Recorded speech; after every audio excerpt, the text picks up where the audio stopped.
Let's review what you should have highlighted on the Computers Inside and Out Files and Folders document, as well as the answers to the Organizing Your Files worksheet.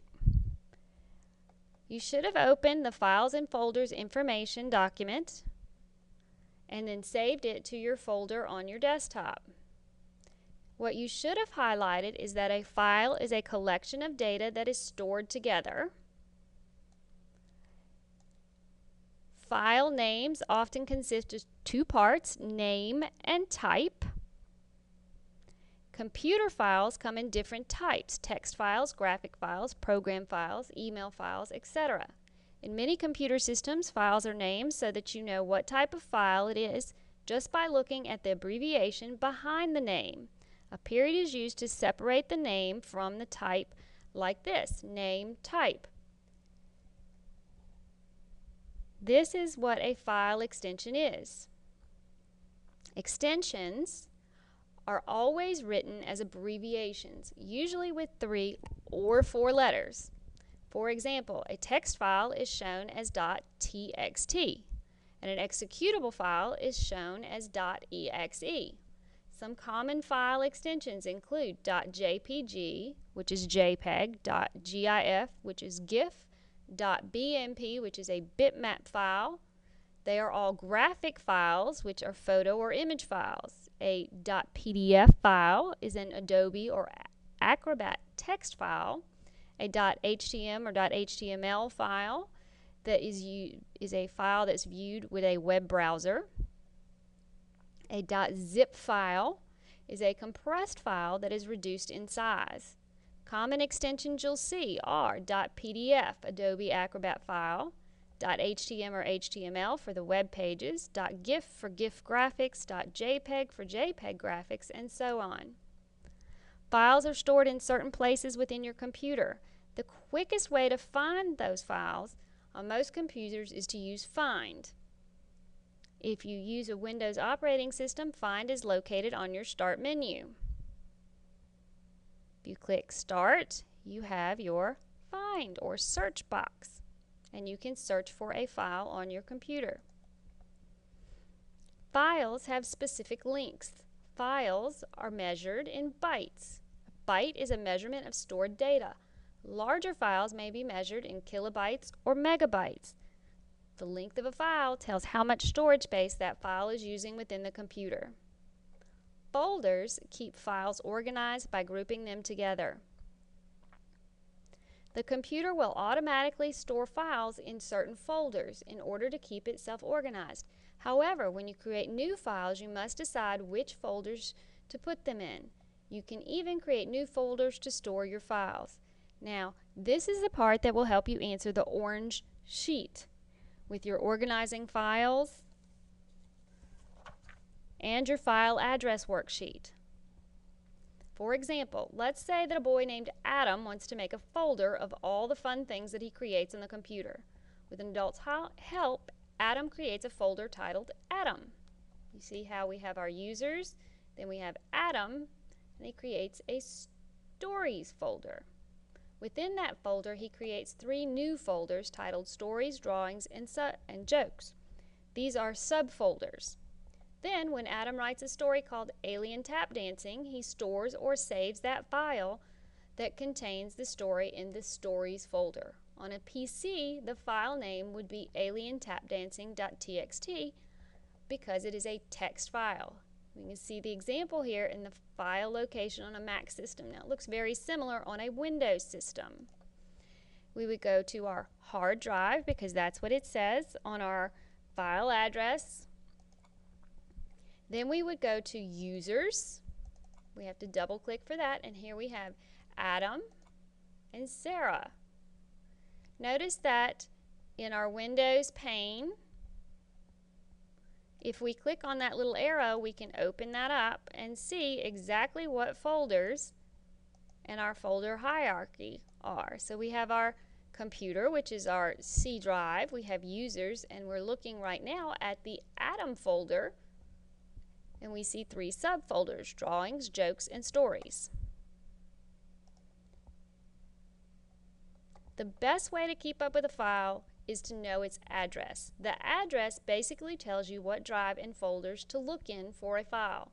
For example, the address for Adam's story might look like this on a Macintosh system. Macintosh HD, users, Adam, stories, alien tap dancing. On a PC the address might look like this. C drive, my documents, Adam, stories, alien tap dancing.txt. In this case, the letter C indicates the hard drive, as most PCs assign a letter to each drive in the system. We talked about that earlier in our file management lecture.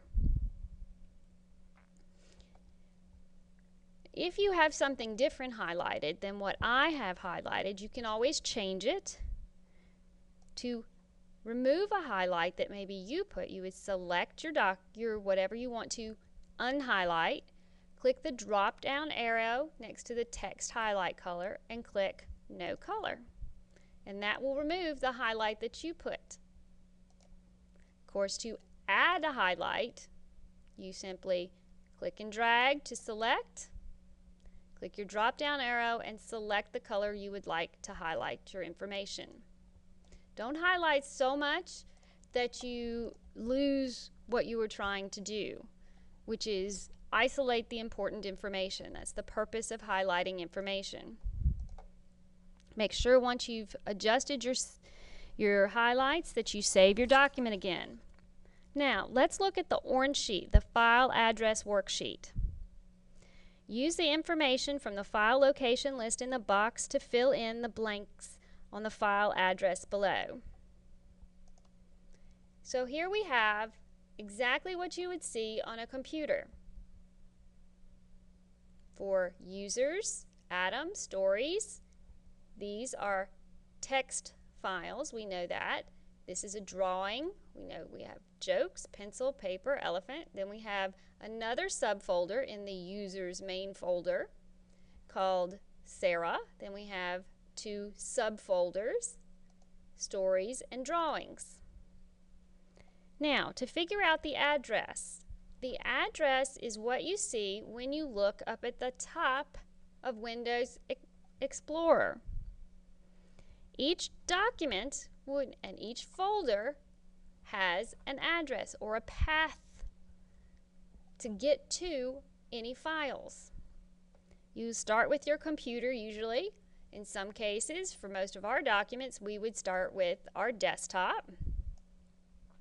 So if we want to know where the stories folder, that's the blue rose, is, if we look at our sheet, it tells us that the blue rose is in the stories subfolder within Sarah's folder. So if I had a file named the blue rose, this is where it would be stored, so that the address should look like this. Your C drive, your users, Sarah, stories, and then you would have an additional file name out here named the blue rose. Now if I looked inside Adam's folder, which number 2 is your C drive, users, Adam, and then on the paper it says pencil and paper. We know that is in Adam's jokes subfolder. So that your address would be C drive, users, Adam, jokes, pencil and paper. Continue answering the rest of the questions and make sure that you have them correct. You can check your answers here. Number 3 would be users, Adam, stories, alien tap dancing. 4, users, Adam, drawings, my cat. 5, users, Sarah, drawings, trees. 6, users, Adam, jokes, elephant. 7, user, Adam, stories, the mysterious box. 8, user, Sarah, stories, tea time. Now, let's look on the back of the sheet, organizing our files. Organize the files in the following box by writing the file name into the directory below. Be sure to put each file in the proper folder. The extension should give you a clue as to the type of file each file name is. Now, remember we talked about earlier that a GIF or a .gif file is a graphic file. A .txt file would be a text file. A JPEG.jpg is a graphic file. So you should have filled in your information at the bottom of the Organizing Files worksheet on the back of the orange sheet to reflect what kind of either story or picture would be in each subfolder. So under Animals, you would have BigBear.txt, The Lions Roar.txt, My Dog Ate My Book.txt. Under Aliens subfolder, you would have Spacemen, UFO Pilot, Creature from Mars.txt for all of those because we are in the Stories folder. For the pictures, we know that all of our pictures would have either a .gif file or a .jpg because those are graphic files. So flowers would be red rose, yellow daisy, and white tulips. Insects would be green grasshopper, ants marching, and bumblebee. Make sure that you understand exactly how file addresses and organizing files works. It's an extremely important part of what we do.